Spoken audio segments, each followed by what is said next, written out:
Muy buenas tardes, estimados televidentes y radioyentes. Han culminado las convenciones de los dos partidos del poder en Estados Unidos y la contienda electoral en ese país entra en su recta final. Comienza ya la pugna entre los candidatos. Hay varios en estas elecciones, pero realmente solo dos son los que siguen los grandes medios y los votantes. El Partido Republicano y el Partido Demócrata, que ya han seleccionado a sus candidatos, Donald Trump y Hillary Clinton. ¿Qué ha pasado en las últimas horas después de las convenciones? ¿Hacia dónde están enfocados los votantes? ¿Qué dicen cada uno de los candidatos? Bueno, sobre eso les propongo que hablemos esta tarde en nuestra mesa redonda, que tengo el placer de estar compartiendo con el doctor Luis René Fernández Tavío, profesor titular e investigador del Centro de Estudios Hemisféricos y sobre Estados Unidos de la Universidad de La Habana, el doctor Ernesto Domínguez López, profesor e investigador también del Centro de Estudios Hemisféricos y sobre Estados Unidos, y mi colega Reinaldo Taladrilla Herrero, periodista de nuestra mesa redonda. Con ellos estaremos hablando sobre los Estados Unidos, la contienda electoral ya en sus últimos meses. Así que les propongo que nos acompañen durante los próximos 55 minutos de programa.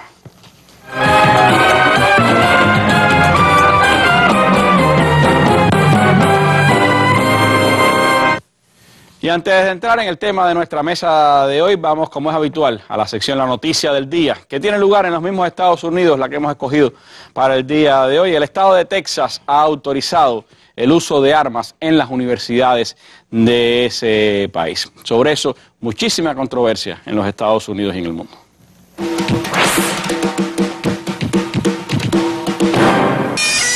La Universidad de Texas conmemoró ayer un cincuentenario trágico. La primera matanza del país por un tiroteador. Murieron 17 personas. La coincidencia da especial relieve a la ley de Texas que da un paso más en la ya existente, que permitía llevar armas en los espacios abiertos de la universidad. Ahora podrán llevarlas también dentro de los edificios, con excepciones. La ley obliga solo a las universidades públicas. Las armas tienen que ir ocultas y vale solo para los mayores de 21 años con permiso. ¿Argumentos a favor? Que con armas se sienten más seguros. En contra, que profesores y alumnos no sean tan apasionados en sus exposiciones como debieran. Texas es el octavo estado en permitir llevar armas en la universidad. En 18 está expresamente prohibido. Texas sufrió la primera matanza en una universidad. Virginia, la peor, hace 9 años, 32 muertos. El gobernador del estado entonces es hoy candidato a vicepresidente con Hillary Clinton. Hillary and I will not rest. Y prometen no rendirse ante el poderoso lobby de las armas, la Asociación Nacional del Rifle. Bueno, así está la noticia, la controversia está presente en los Estados Unidos, es otra parte más del debate sobre la violencia y la tenencia de armas en ese país. Recordar que hubo hasta una sentada de los demócratas en el Congreso de los Estados Unidos por esta causa y sigue siendo un tema pues de análisis. Las personas pues hablan que ahora los problemas en las universidades se resolverán a tiros. Y esa es una de las aprehensiones, por supuesto, que tiene la población, ciertos sectores políticos y también de los medios en Estados Unidos y en otras partes del mundo, con esta decisión de Texas, que ya vivió hace 50 años un episodio como el que cuenta este reporte de televisión española. Con esta noticia comenzamos nuestra mesa redonda de hoy. Hablemos entonces de las elecciones en los Estados Unidos y lo que está pasando en uno y otro mando.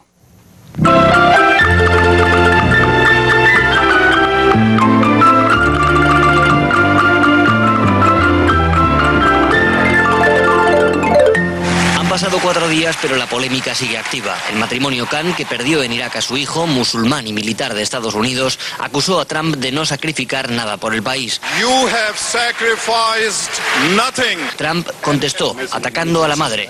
Insinuó que no le habían permitido hablar en público por cuestiones culturales y religiosas. Los principales líderes republicanos, Paul Ryan y Mitch McConnell, defendieron a la familia sin nombrar a Trump. El senador republicano John McCain fue más contundente. No tiene permiso para difamar a los mejores entre nosotros, dijo. Trump acumula decenas de polémicas en su campaña y deja en un lugar muy incómodo a los republicanos que le apoyan con resignación. No todos. Richard Hanna ha sido el primer congresista republicano en anunciar que respaldará a Hillary Clinton en noviembre. Si frecuentemente deben pronunciarse con contundencia para decir que lo que él ha dicho es inaceptable, ¿por qué siguen respaldándole? ¿Qué dice eso de su partido?, dijo hoy Obama en un mensaje a los republicanos. La familia Khan ha pedido a Trump que se disculpe, pero hasta el momento no lo ha hecho. En las últimas horas ha dicho que Hillary Clinton es el diablo y que teme que las elecciones de noviembre estén amañadas. Bueno, polémica tras polémica la de Donald Trump. Lo cierto es que las informaciones del día de hoy están señalando que nuevas encuestas le dan una victoria a Hillary Clinton por el momento en las elecciones de Estados Unidos. Un sondeo de CNN elaborado entre el 29 y el 31 de julio cuenta que la Clinton obtendría un 52% de la intención de voto frente al 43% de Donald Trump, 9% de ventaja, mientras que una segunda encuesta elaborada por la CBS dice que hay un margen de 4 puntos entre Clinton y Trump, 46% a favor de Hillary y 42% a favor de Donald Trump. Esto después de culminadas las dos convenciones de los partidos. ¿Qué elementos destacar, Taladrí, de las convenciones demócratas y republicanas que pudieran señalar como elementos distintivos de estos dos shows electorales de cada uno de los partidos?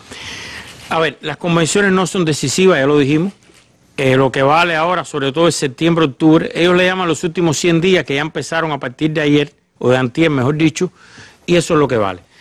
Las dos convenciones potencian a sus candidatos, se reflejan en las encuestas, pasa el mes de agosto, el final de las vacaciones, empieza septiembre, octubre y ya empieza la verdad.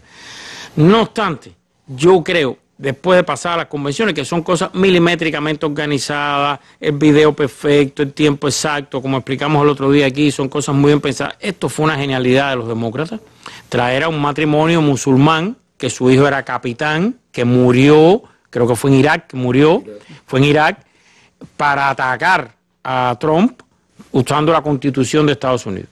Y todo el mundo se ha quedado perplejo que Trump haya seguido lo que no podía haber hecho en términos de táctica política, era precisamente lo que ha hecho, que es responderle, que es decirle cosas, que no dejaron hablar a la mujer por la religión, todas esas cosas.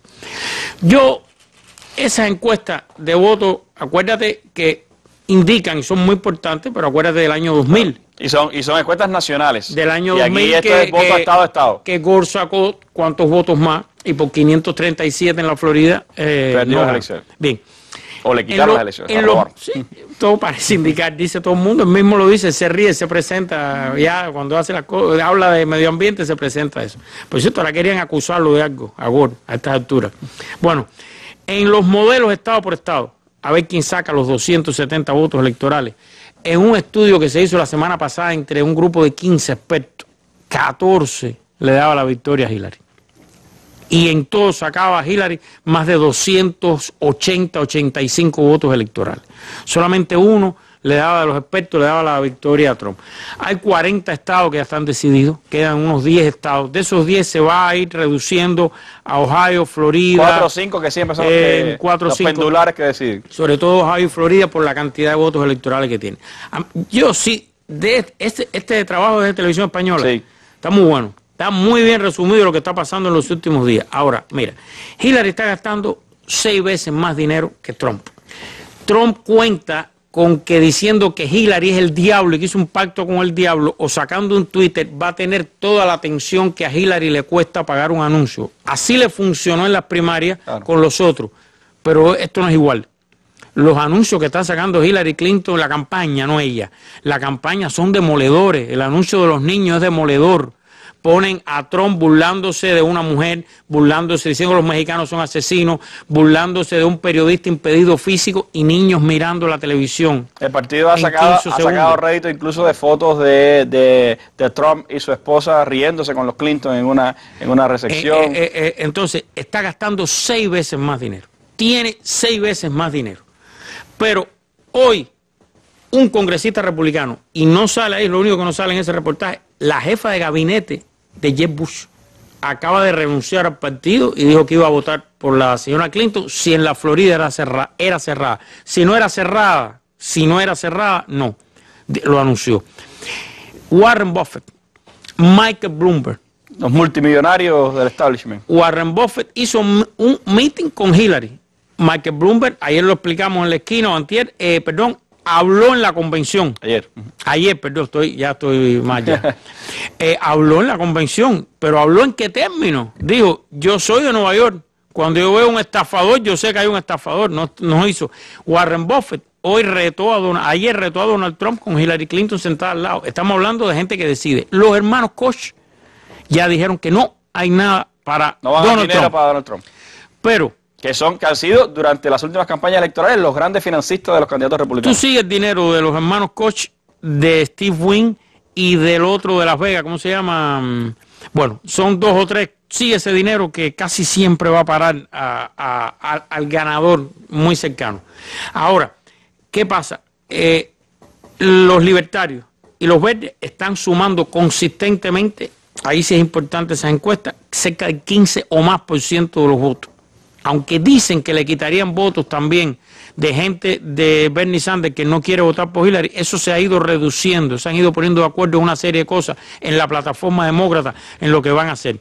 Toda esa serie de indicadores hoy en este momento, dan que hay una ventaja obvia para los demócratas. Ahora bien, ¿qué le queda? ¿Qué escándalo más le puede quedar a los Clinton? ¿Qué más? Yo no me imagino. Otra amante, otro escándalo de ese tipo. Bueno, pudiera ser, no sé, pero tendría que ser algo así. La tendencia hoy. Y lo que sí, no tenga la menor duda, que los debates, que ya los están organizando, van a ser antológicos. Se dice que Donald Trump protestó porque los debates iban a coincidir con transmisión de juegos de la NFL, 2 de los 3.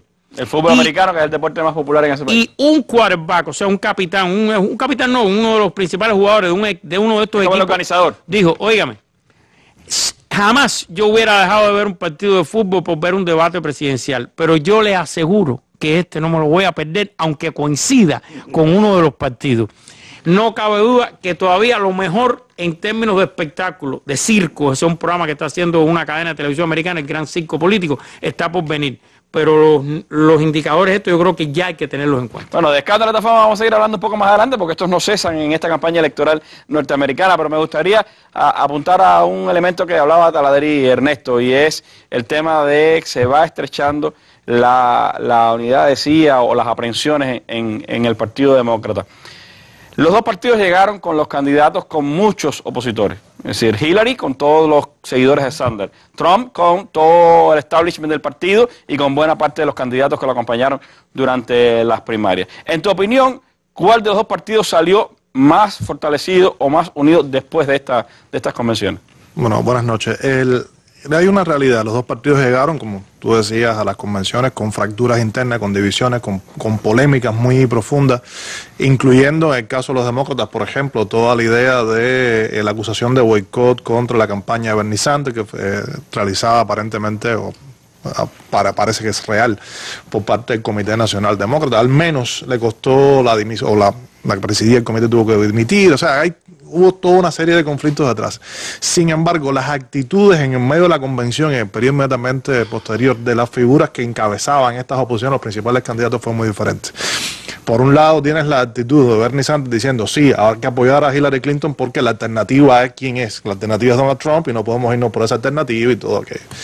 Y por el otro lado tenemos a un Ted Cruz haciendo todo un espectáculo público que en realidad estaba haciendo una crítica a Donald Trump y estaba manteniendo su posición de oposición a Donald Trump, además de todas las figuras que ya se han mencionado. La realeza republicana, como los Bush, no estuvieron por ahí. La realeza republicana, como le estás llamando, pero también otras figuras. Paul Ryan es la estrella en ascenso entre el Partido Republicano. Mire, no nos equivocamos. El presidente de la Cámara. Es una figura que está apostando aparentemente a futuro, a ser el futuro dentro del Partido Republicano, o sea, y es una figura que está manteniendo la posición sin una crítica abierta a Trump, pero distanciándose de esas posiciones, y lo podemos ver como una tendencia y pensar en otras figuras que han tenido impacto en determinados momentos, como el propio Mitt Romney, que bien, ya no es una de los demás pesos, pero sigue siendo un personaje importante dentro del Partido Republicano, como un prestigio y demás, y se han manifestado abiertamente contra la candidatura de Donald Trump. O sea que En una primera aproximación parece bastante evidente que el Partido Republicano salió con más dificultades como partido, como organización, que el Partido Demócrata.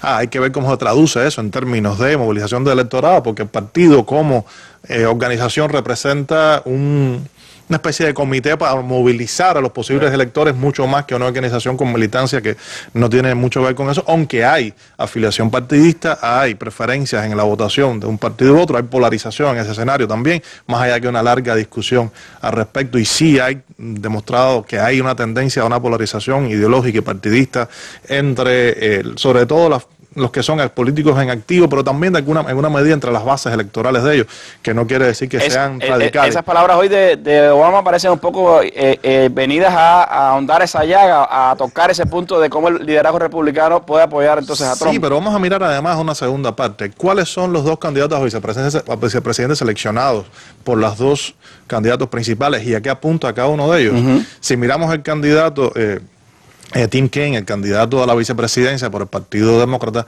es una figura liberal moderado, de acuerdo con los términos que se utilizan en Estados Unidos. Incluso hay algunas gradaciones para eso, con los modelos de análisis que se utilizan, que lo colocan dentro del mainstream, en el ala liberal del núcleo duro, pero que es una posición que tiene la flexibilidad suficiente como para negociar en caso de necesidad. Un estado bien, posiciones liberal, claras. No es de un estado liberal. Él es natural, él es nacido en Minnesota, que es uno de los más liberales de todos, pero él es ex gobernador y senador por Virginia. En Virginia. Que el problema con Virginia, esa es la otra parte, Virginia es uno de los nuevos estados pendulares y de los importantes, que tiene un número de votos significativo. O sea que lo que se está apuntando más a una línea de esta de movilizar a los sectores, a los grupos más moderados, lo típico dentro de una campaña electoral que en este caso trata también de resanar las distintas divisiones dentro del partido, más que dentro de la plataforma se incluyó, por supuesto, una buena parte de lo que venía siendo la propuesta de Bernie Sanders, incluso el tema de trabajar para hacer una educación gratuita, que son palabras mayores en Estados Unidos, es un gran negocio. Y sin embargo, cuando miramos a los republicanos, ¿cuál es el candidato a la vicepresidencia de Donald Trump? Es una figura vinculada con el Tea Party, gobernador de Indiana. Es de la misma línea. Es una línea similar, está apuntando, aparentemente, habría que ver porque es muy difícil saber cuál es la estrategia de Donald Trump, si es que hay una estrategia diseñada, es muy difícil con una figura de esta índole. Pero pareciera ser que está tratando más bien de consolidar ese extremo, ese polo, que buscar acercarse al centro. Está consolidando votos más que buscando nuevos nichos. Aparentemente. Y el tema de los nuevos candidatos de la tercer y cuarto partido, yo prefiero llamarle libertariano para evitar la confusión con los anarquistas, que es el otro término como se entiende el libertario en español tradicionalmente.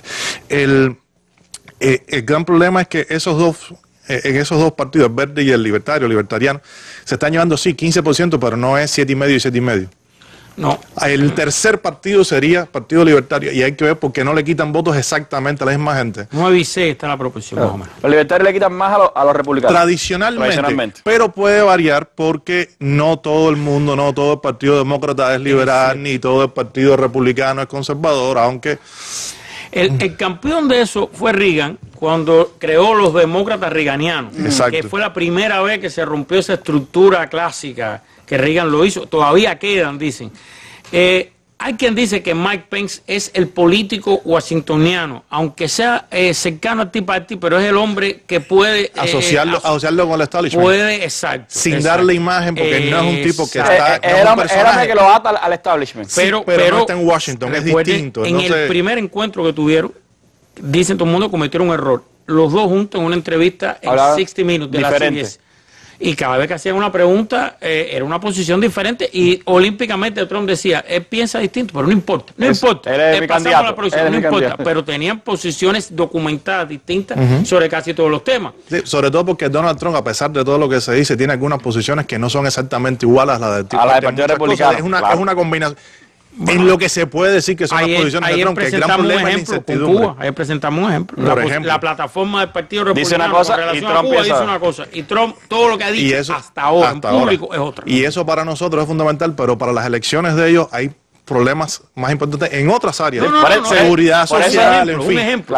Sí, claro. Un ejemplo de tantos. Que se extiende mucho más. Por eso, evidentemente, también la estrategia demócrata está tratando de apuntar a esa división entre el liderazgo republicano y Donald Trump. Si tú ves Obama hoy, si tú ves sangre baja ahí y tratas de profundizar la división, esa es la estrategia. Porque una de las maneras de ganar es dividiendo el voto que puede tener el otro, dividiendo la base de apoyo que puede tener el otro. Puede ser una elección que bata récord de no participación, lo cual yo siempre he dicho que es bueno para el sistema. Mientras menos gente participe, el sistema está diseñado realmente para eso. Dependiendo de cuál parte sea, sí, porque si la gente de Bernie Sanders, si un 40% de la gente que votó por Bernie Sanders no vota por Hillary, se queda en su casa, no va a votar por Trump. Y si la gente del establishment republicano, los seguidores de los Bush, de los Ted Cruz, compañía, no van a votar por Hillary nunca, se quedarían en su casa. Eso crearía una situación inédita, porque es demasiado nivel de abstención con una tercera fuerza. De todas formas, ahí hay elementos que tú decías, y están los coach, y a dónde va financiamiento por debajo, y hay que ver todas esas cosas que pasan, ¿no? Es que han coqueteado con los libertarianos. Yo sé que se confunde. Han coqueteado los coach de financiar esta gente. No dudes que lo hagan. Es posible. Y le quitarían muchos votos. Pero yo lo que veo es cada vez más establishment real atrás de Hillary. Cada vez más establishment real, importante. De los dos lados. Esto es dinero, dinero y dinero. Y sin dinero no se puede hacer.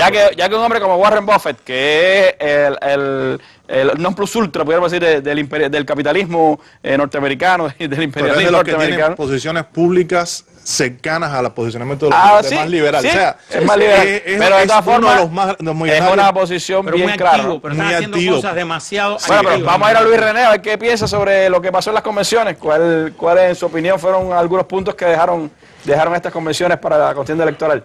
Yo creo que todo lo que se ha planteado es muy interesante y coincido que todas las encuestas y toda la información pareciera confirmar lo que muchos pensaban desde el principio, que Hillary sería un candidato muy poderoso. Sin embargo, aquí está el elemento de sorpresa, está el elemento de la variable económica. La recuperación se inició en el 2009, estamos en el 2016. La economía está dando síntomas de incremento del desempleo en los últimos trimestres. El desempleo está siendo un factor principal y nadie puede descartar que estalle una recesión en medio de esta situación. Ambas convenciones y ambos líderes, Hillary y Trump, tienen propuestas. Trump hizo un ajuste en cuanto al tema de aumentar el salario mínimo, pero dejando también un espacio para los estados, para que sea una decisión del estado y no federal, lo cual se corresponde con estas visiones conservadoras, medios libertarias, medios extrañas, hay que decir, que tiene Trump. Sin embargo, yo no me atrevería, a pesar de toda esta información que nos están dando los medios de Estados Unidos, descartar tan fácilmente a un hombre que en nuestros primeros análisis que se dan por todos los especialistas estaba fuera de juego. Y sin embargo, todo lo que hace no tiene el mismo efecto que tendría normalmente sobre otra figura. Trump tiene como una especie de cubierta que lo protege, porque la reacción no es la misma y a la vez he escuchado opiniones de estos paneles que se crean en Estados Unidos sobre votantes indecisos y tienen dudas sobre Clinton. Sienten que no es portadora de confianza, la forma de ella hablar ante la Cámara no ofrece ese impulso que tiene Trump, aunque lo que dice es políticamente incorrecto, no nos gusta. Por lo tanto, yo no me atrevería a ser tan categórico en descartar a Trump, porque la sociedad norteamericana está en una tendencia hacia el conservadurismo. Este es un conservadurismo de derecha, populista, podemos ponerle todos los apellidos que se quiera, pero es un conservadurismo. La economía norteamericana está en una situación tensa, mucho mejor que la de otros países, por supuesto de Europa y todo, pero estamos viendo un fenómeno que tiene referencias en otros lugares, precisamente en Europa, con todo lo que ha estado pasando, un ascenso de figuras conservadoras que habrían sido inimaginables y que sin embargo están ahí, contra todo pronóstico.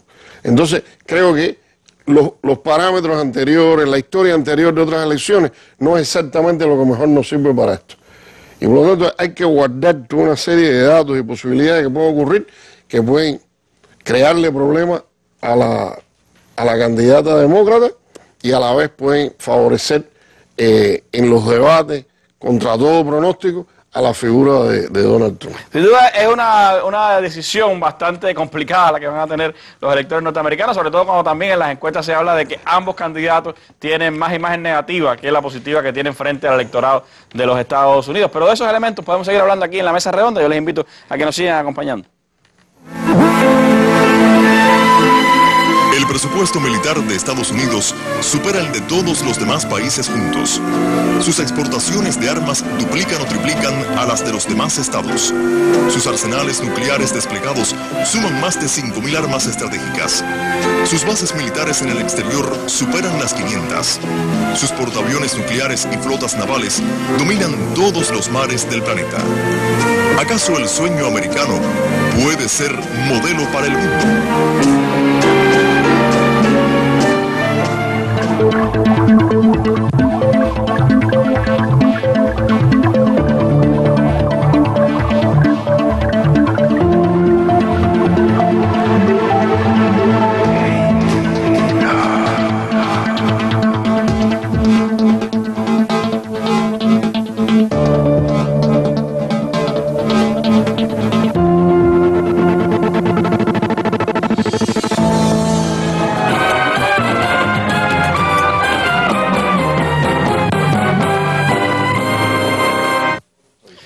Bueno, por acá se sigue debatiendo sobre diversos temas de lo que está pasando en los últimos días que han estado cargados de controversia. El tema de los emails robados al Partido Demócrata, quién fue la fuente que lo robó, y el llamado de Donald Trump a que los rusos, dijo, se robaran más de esos correos electrónicos, pues sigue causando polémica. Les propongo ver un material sobre este tema y después regresamos a hablar con nuestros invitados. Hay que decir que ha sido una semana muy difícil para los demócratas por ese escándalo de los correos electrónicos internos que se filtraron y que han aumentado la división del partido. Las agencias de inteligencia estadounidenses creen que detrás de ese ciberataque está el gobierno ruso, y el equipo de campaña de Hillary Clinton siempre ha dicho que Rusia quiere aupar a Donald Trump a la presidencia. Estos días han vuelto a recordar la buena sintonía entre Trump y Putin y el historial de algunos de los asesores del magnate vinculados, por ejemplo, a la gasista estatal rusa Gazprom o al expresidente de Ucrania, Viktor Yanukovych.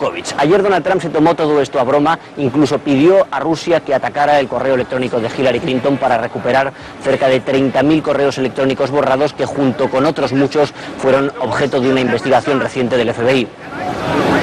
Bueno, esta es parte de la farsa, de la comedia un poco que tiene estas elecciones, pero creo que entra a poner un elemento también, Ernesto, en este proceso electoral, y es el intento de algunos sectores de involucrar incluso a Rusia dentro del proceso electoral norteamericano y de buscar maneras de enfrentar un poco a la candidatura de Hillary Clinton frente a la de Donald Trump.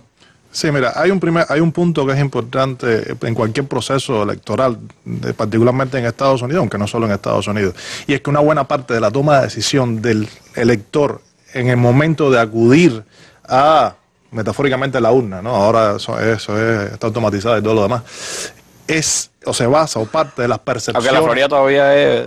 Hay de todo.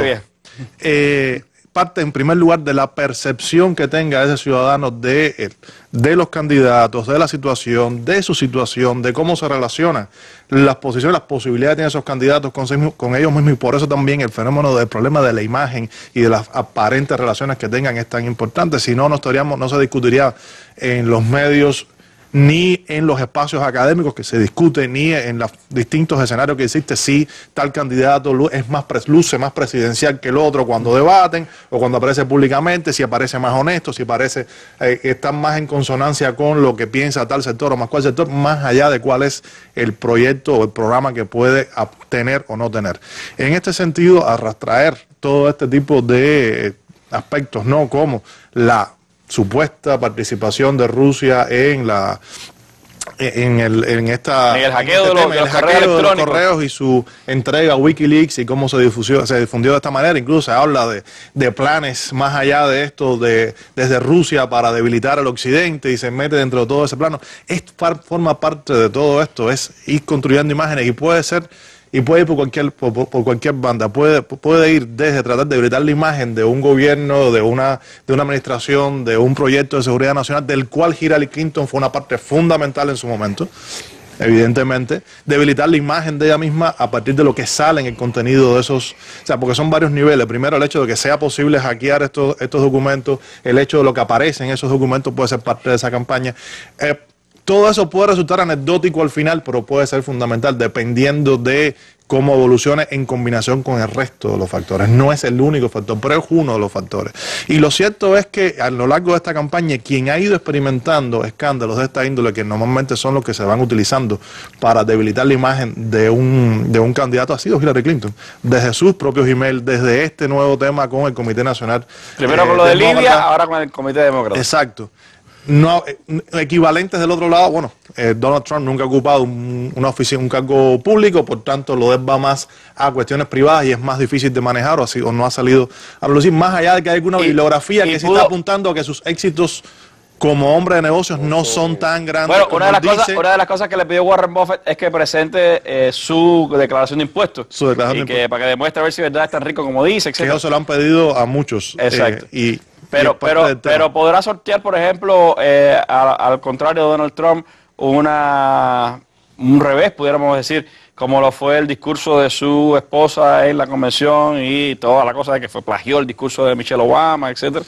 A ver, todas esas cosas pueden ser depende del momento y depende de lo que venga después y depende de cómo se perciban. Muchas cosas, ya hemos visto que muchas de las cosas que ha dicho Trump, que en cualquier otro momento hubieran sido el fin de la campaña, no han sido tales.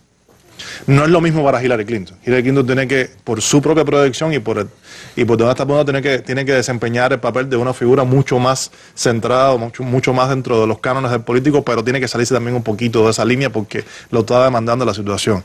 Decir cuál es el daño que puede causar todo esto. Mira, esto ha salido en 2 o 3 momentos de campaña que pudieron haber sido fundamentales y no han impactado lo suficiente como para colocar a Hillary Clinton en una posición de desventaja evidente con respecto a Donald Trump o con respecto incluso a Bernie Sanders en su momento. O sea, ha sobrevivido bien a todo esto en el contexto actual. ¿Qué otra cosa puede aparecer? No lo sabemos. Existe la famosa tradición de la sorpresa de octubre.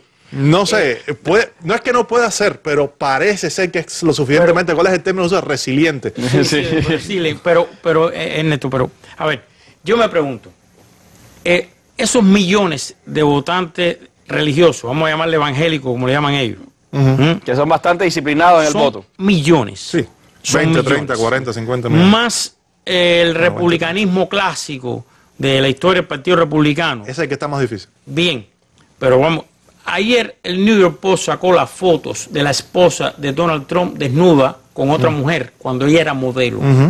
Así grande en la portada, lo puede ver cualquiera, lo puede ver. Yo no me imagino un evangélico que aunque diga qué bajeza sacar eso, pero votará por ese hombre.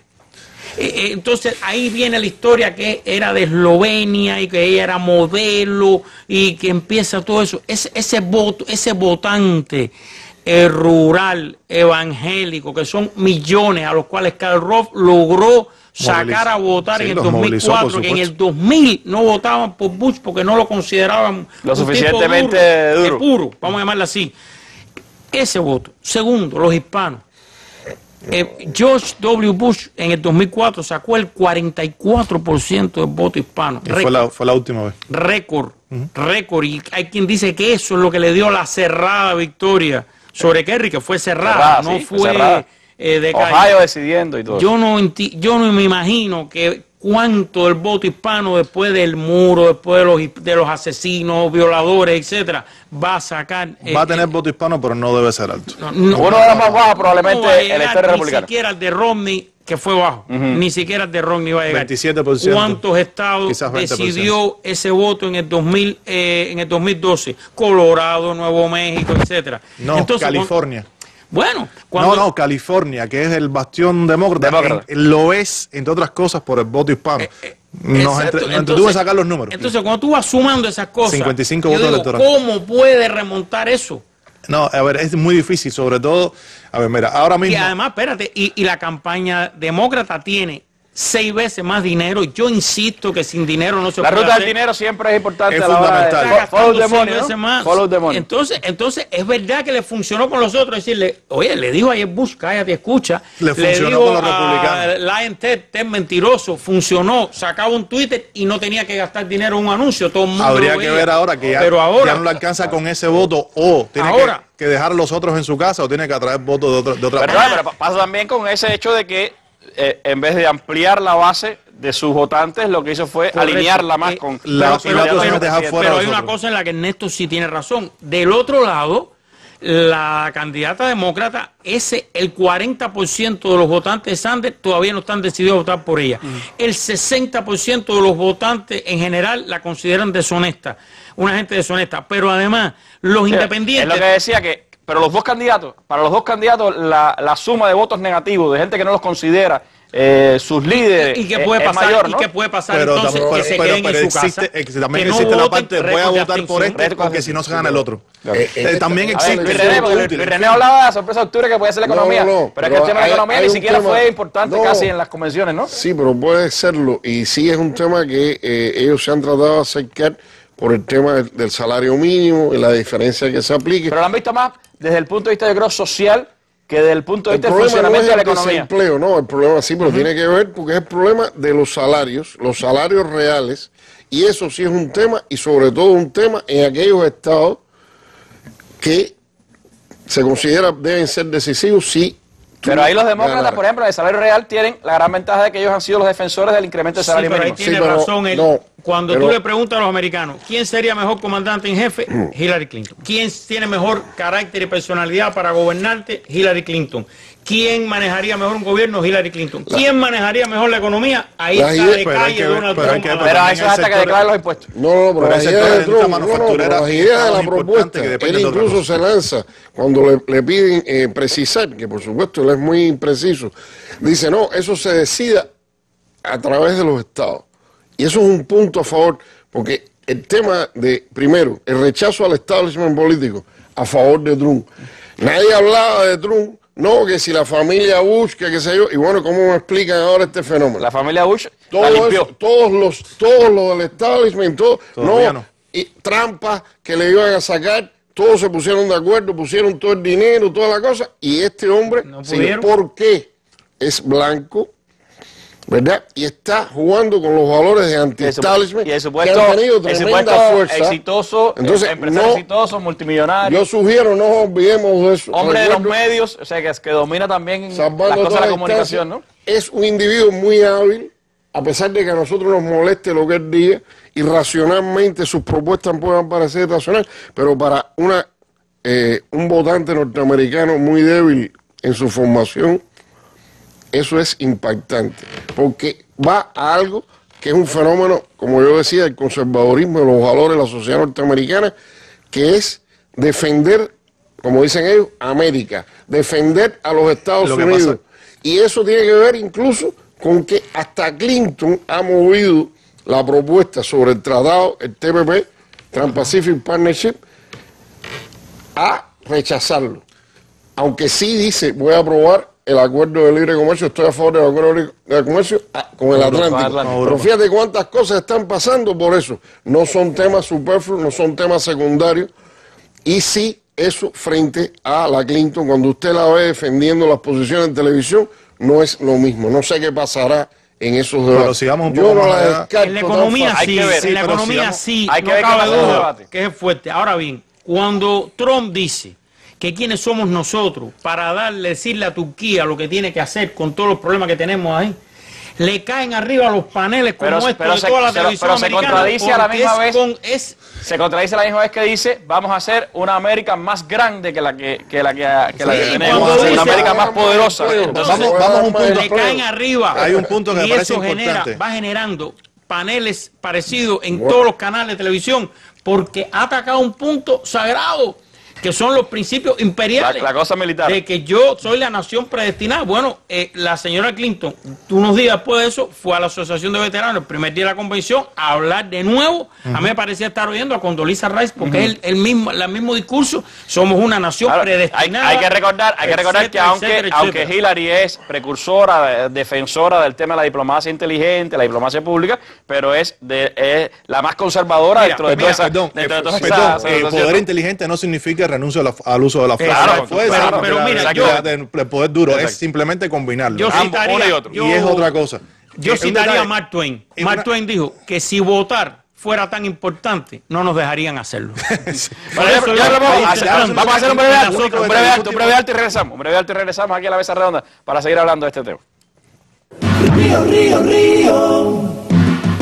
Este miércoles en la mesa redonda, Cuba y los Juegos Olímpicos de Río. Cuando Cuba ya hizo su pabellón patrio en la sede olímpica, la mesa redonda analiza el contexto deportivo de los Juegos de Río y las posibilidades cubanas a partir de las opiniones de especialistas del deporte y periodistas. Cubavisión Internacional y Radio Habana Cuba transmitirán este programa a las 7 de la noche y el canal educativo lo retransmitirá al final de su emisión del día. Río, Río, Río.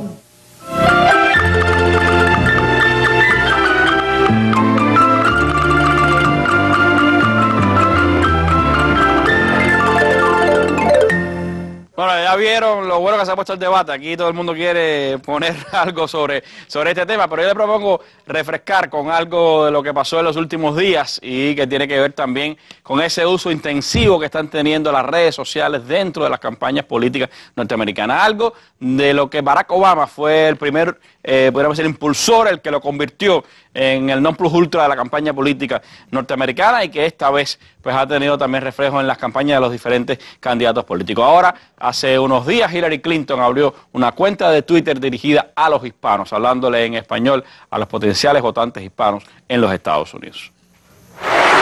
Mientras su rival demócrata, Hillary Clinton, ha lanzado una nueva cuenta de la red social Twitter para apelar al voto latino. Un perfil en el que hará sus publicaciones también en español para tratar de conectar con una población que puede resultar decisiva en las elecciones de noviembre. En Estados Unidos viven 58 millones de latinos, 28 millones de ellos con derecho a voto.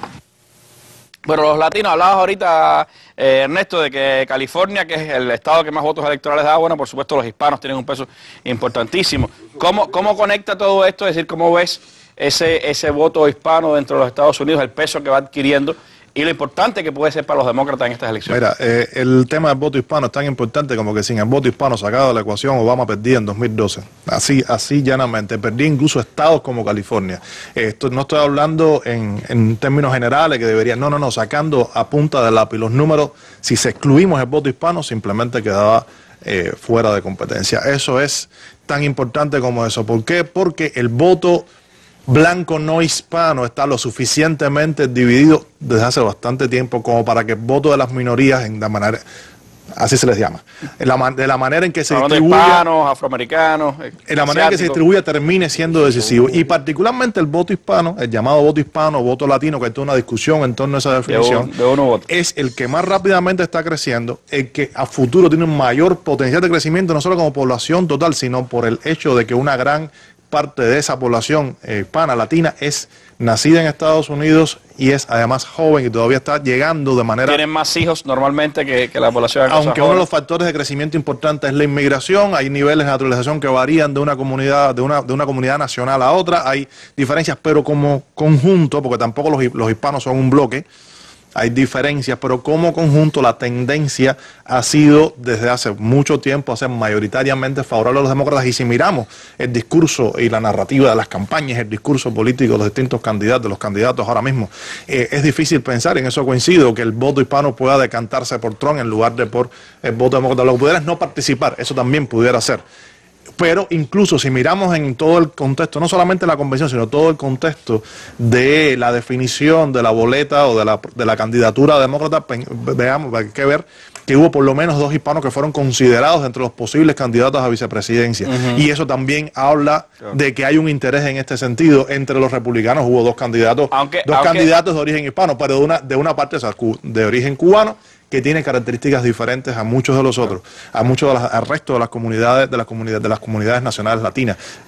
Aunque en el tema del voto hispano siempre se oculta un hecho, Ernesto, y es que aunque se habla de su creciente importancia, también se oculta la creciente cantidad de latinos que no tienen derecho al voto o que no van ni siquiera a ejercer el derecho al voto. No, a ver, eso tiene que ver con comportamiento, porque yo te decía que no es que de 28 millones del voto latino tiene una tendencia, una participación, o promedio de participación de ciudadanos, el porcentaje de participación típico de ciudadanos estadounidenses en elecciones presidenciales ronda el 50 y algo %, a veces un poquito por debajo, normalmente algo por arriba, de los ciudadanos, no de los registrados, de los ciudadanos potencialmente con derecho al voto. Entre los latinos, que son ciudadanos, el porcentaje es considerablemente menor, 30 y tantos, 40%, muchas veces asociado, por ejemplo, con el comportamiento sobre todo de los llamados mexicoamericanos, que son el 60 y tantos % de esa población latina. O sea, tiene que ver con esos comportamientos. Pero aún en esas condiciones, estamos hablando de no menos para estas elecciones de 13, 14 millones de votos latinos. Eso es bien importante. Ya estamos hablando de posiblemente, potencialmente 10, 12, 13, en las últimas elecciones fue 10 y tantos % del total del voto. Puede que sea un poco más que eso, con una tendencia, simplemente con la tendencia natural del crecimiento de esa población, puede ser 11, 12%. Pudiera ser, habría que ver en el momento si sucede. Pero además no solamente son los latinos, hay que pensar en otras minorías. La llamada minoría negra en los Estados Unidos, afroamericana, no va a votar republicana, al menos es muy difícil que logre un candidato republicano que gane más de un 20% del voto afroamericano. Vamos, es un exitazo éxito para desde hace unos cuantos años. Y en estas circunstancias yo dudo que sea muy diferente. Los asiáticos todavía son menores, pero la tendencia es similar. En general, las minorías tienen ese comportamiento. Y también está con todo este debate que tiene que ver con la violencia, con la tenencia de armas, todo eso aísla mucho también al sector republicano. Tiene que ver con algo que estaba tratando de decir. Estados Unidos, hace un rato y no me dejaste. Estados Unidos está... la idea de que Estados Unidos tiene una tendencia hacia el conservadurismo es real, pero solo en parte. Estados Unidos está en un proceso de transformaciones bien profundas en términos demográficos, sociales, la cultura en sentido amplio de la palabra y por supuesto a nivel estructural en todas las dimensiones posibles. Y una buena parte de esa tendencia conservadora que es real, que existe, es la reacción a ese cambio. Y hay que ver hasta qué punto están equilibradas las fuerzas de cambio y las fuerzas de la conservación del status quo en Estados Unidos. Y no estamos hablando solamente de quién tiene más o menos, estamos hablando de cómo reaccionan y cómo perciben los distintos grupos de potenciales votantes en este contexto y cómo se les movilice. Por eso ustedes explicaron, se pudo ver dos hechos como Donald Trump por un lado, con esa cosa fundamentalista, etcétera, y por otro lado un tipo como Bernie Sanders, que no hubiera sido posible, que no hubiera sido posible un Bernie Sanders en otras circunstancias si no hubiera ese cambio también en la sociedad norteamericana. Pero Taladri, dinos algo de cómo está lo del Congreso, porque hemos estado concentrados en la elección presidencial, pero el Congreso lo hemos abandonado. Bueno, mira, ese Congreso no es reflejo de eso que le acabo de decir, que es una de las disfuncionalidades que tiene el sistema político americano. Y está paralizado prácticamente la legislación y la forma de gobernar en Estados Unidos se ha ido cada vez paralizando más por una especie de camisa de fuerza. Y yo creo que ni es un tema importante, ni es un tema de campaña, pero yo lo saco porque es el de nosotros. El tema Cuba es un ejemplo. Casi 70% de la opinión pública a nivel incluso estatal, cuando tú haces esa encuesta por estado, se pronuncia fin del bloqueo y libertad de viaje a Cuba. Y el 70% de la Cámara no vota en esa dirección. Entonces ahí tú tienes un ejemplo de disfuncionalidad que tiene otras razones, hay que explicarla. Pero hay una disfuncionalidad. Entonces, ¿qué puede pasar? Bueno, los pronósticos dan que el Senado puede, si no hay una sorpresa económica, si ese desempleo no estalla, que eso es verdad, y es donde Trump tiene más fuerza, ¿no? Cuando preguntan quién manejaría mejor la economía, abrumadoramente la gente dice que sería Trump mejor que Hillary. Si no hay una sorpresa económica, etcétera, los demócratas pueden recuperar, pero por uno empatado, una cosa muy estrecha, el Senado, el control del Senado, si lo recuperan. Y existe la posibilidad de obstrucción. Y la Cámara no la van a recuperar. Va a seguir siendo de mayoría republicana. Lo que aspiran los demócratas es a reducir la mayoría republicana, que fue una de las más altas en la historia, a reducir esa mayoría republicana. Entonces, cualquiera de los dos presidentes, históricamente el cambio es más lento. Si los demócratas ganaran el Senado, entonces cualquiera de los dos presidentes que llegue va a tener un primer periodo de 2 años y medio bastante yo no me difícil, imagino cómo va a ser un gobierno de Donald Trump proponiendo leyes, pero después hay que ver, porque después que está ahí sentado hay que ver si lo que propone Donald Trump sería un presidente pragmático, conservador y negociaría con todo el mundo. Él ha ido ajustando su política. Él ha ido ajustando su política, incluso las cosas fundamentales. Pero el tema del salario mínimo, ustedes no lo han reconocido, pero es muy relevante. Hay muchas cosas en torno a ¿Y él lo cambió? Porque el bolsillo sí la cambió. Sí, pero sí los campeones son los otros. Bernie Sanders proponiendo 15%. No, pero eso no está sobre y los sindicatos apoyando a los sí, pero la visión de un candidato con esas características fuera del sistema, con el rechazo del establishment. Y las minorías, es que eso es relativo. Son minorías por eso, porque no representan la mayoría, no es minoría abstracta. La mayoría de la población norteamericana y de los electores son todavía blancos y anglosajones. Pero eso es verdad. Pero yo ahí estoy, ahí voy a entonces, ¿cómo se explica que esa figura, sin el apoyo, sin el financiamiento, sin el partido, esté todavía ahí? Sí, hay un viraje. Otra cosa general. 8 años de gobierno de un afro-norteamericano en Estados Unidos ha hecho un efecto en esa sociedad. Y hay muchas personas que quizás no lo declaran y no aparecen en los medios, pero sí están con interés de revertir ese proceso. Y es un proceso conservador, populista, y no es algo raro. Pero le interesa de su opinión al establishment norteamericano un presidente como Donald Trump. No le interesa, no lo quieren, lo han dicho ya. Y sin embargo, no lo han podido ni siquiera evitar. Entonces, lo que yo digo es que no podemos descartarlo. Total, 200%. Dos cosas. Uno, todo esto del anti-establishment es relativo, porque estamos hablando de un tipo que quiere ser presidente de los Estados Unidos, que es el centro del establishment. Sí, pero pero una vez que llegue ahí, la regla de juego, porque eso ni va a dejar de ser imperio, ni va a dejar de ser imperio, ni va a dejar de ser económicamente, no va a ser en esencia más o menos, y son gente que sí usan ese argumento por el desencanto, pero lo que quieren es el gobierno. Claro. Igualito que los que dicen reducir el gobierno al mínimo y todos están locos por llegar al gobierno. Y si se siente en la oficina, cuando se siente el mejor ejemplo es Reagan, que incluso hizo crecer el gobierno. Lo que eso quiere decir, Taladrí, que tú respaldas la teoría de que el presidente no es el poder. El presidente tiene de Estados Unidos a lo que el poder quiere. Una especie, en mi opinión, de centro que tiene que lidiar con todos los grupos de poder del imperio, en mi opinión. Es muy complicado. De los componentes del sistema de relaciones. Muy complicado. Tiene que ser una especie de equilibrio, de centro de equilibrio de gravedad entre todos los grupos. Segundo, es cierto eso de que ese sigue siendo un país de mayoría blanca. Sí. Y eso le explica 70%. por qué John Kerry tuvo que salir a tirar. Después de Sarah Palin. O por qué un liberal de Massachusetts como Dukakis tuvo que montarse un tanque de guerra para demostrar.